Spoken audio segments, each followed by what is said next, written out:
আওয়ামী লীগের মতো একটি দলকে বাইরে রেখে যে নির্বাচন হবে সেই নির্বাচনকে অবাধ সুষ্ঠু নিরপেক্ষ নির্বাচন বলা যাবে না। তারা যেটা করতে চাচ্ছে গণভোটের নামে তারা তোমাদের কতগুলো সংস্কারের কথা বলে মূলা ঝুলাচ্ছে।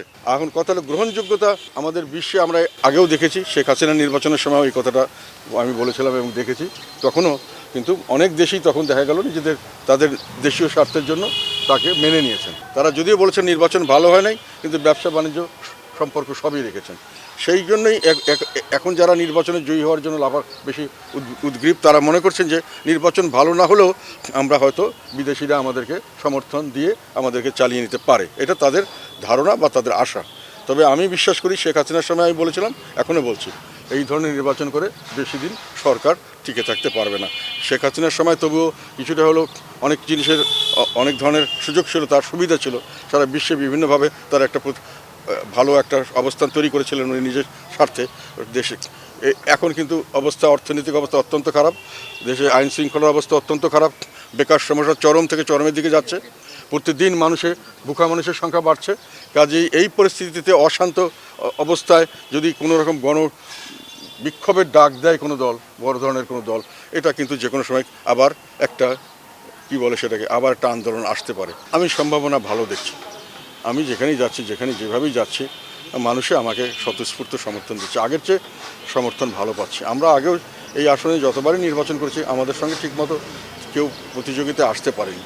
তো এবারও আমি আশা করছি যে এর চেয়েও ভালো করতে পারি, যেহেতু এবার আমাদের রাজনীতিটা ঠিক স্থানীয় পর্যায়ে আমাদের আত্মীয় স্বজনের জন্য আমাকে ভোট দেবে সেটা নয়, বন্ধুবান্ধব হিসাবেও এখানে একটা রাজনীতি আমরা দিয়েছি যেটা স্বচ্ছ।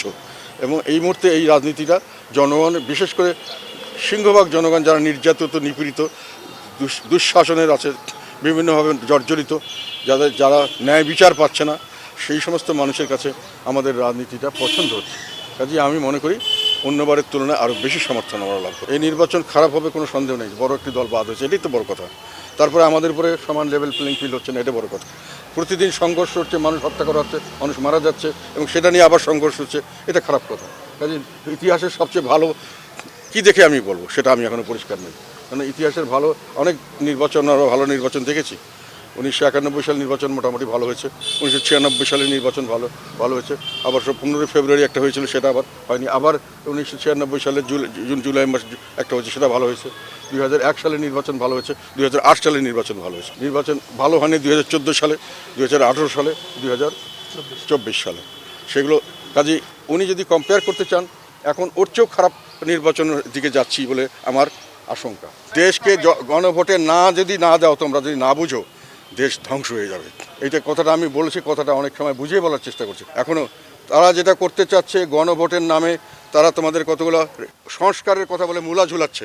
সংস্কার যেটা বলেছে সেটাও পরিষ্কারভাবে মানুষের কাছে বোঝাচ্ছে না। সংস্কারটা তাদের একটা অছিলা। তারা এই গণভোটের নাম দিয়ে গণভোটে হাঁ ভোট করে তারা ক্ষমতায় থাকতে চায়। অন্তর্বর্তীকালীন সরকার ক্ষমতা থাকার অর্থ হলো অন্তর্বর্তীকালীন সরকারের সঙ্গে এনসিপি ক্ষমতা থাকবে, জামাত ক্ষমতায় থাকবে। তারা ক্ষমতা দীর্ঘায়িত করার জন্যই এই গণভোটের বাহানা নিয়েছে। এবং এটার পরে তারা যেটা করবে সেটা হলো, যেটা ওনারা বলেছেন, মেটিকুলাসলি ডিজাইন, সুপরিকল্পিত যে কথা উনি বলেছেন যে ওই সমন্বয়করা ওনারা মিলে করেছেন মেটিকুলাসলি, এটা দেশের জনগণ স্বতঃস্ফূর্তভাবে আন্দোলন করেছে, ওইটা ওনারা স্বীকার করছেন না। এই জন্য জনগণের কাছে ওনার জবাবদিহিতা নেই, ওনার নিয়োগদাতা জনগণ নন, ওনার হলো ওইটা। এখন ওর মেটিকুলাস ডিজাইনের শেষ পর্যায়ে হলো এই গণভোট। শেষ পর্যায়ে হলো তারা ক্ষমতায় থাকবেন, ইলেক্টেড রিপ্রেজেন্টেটিভ, যারা পার্লামেন্ট হবে, যারা সংসদ তৈরি করবে, যারা সরকার গঠন করবে, তাদেরকে কোনো ক্ষমতা দেওয়া হবে না।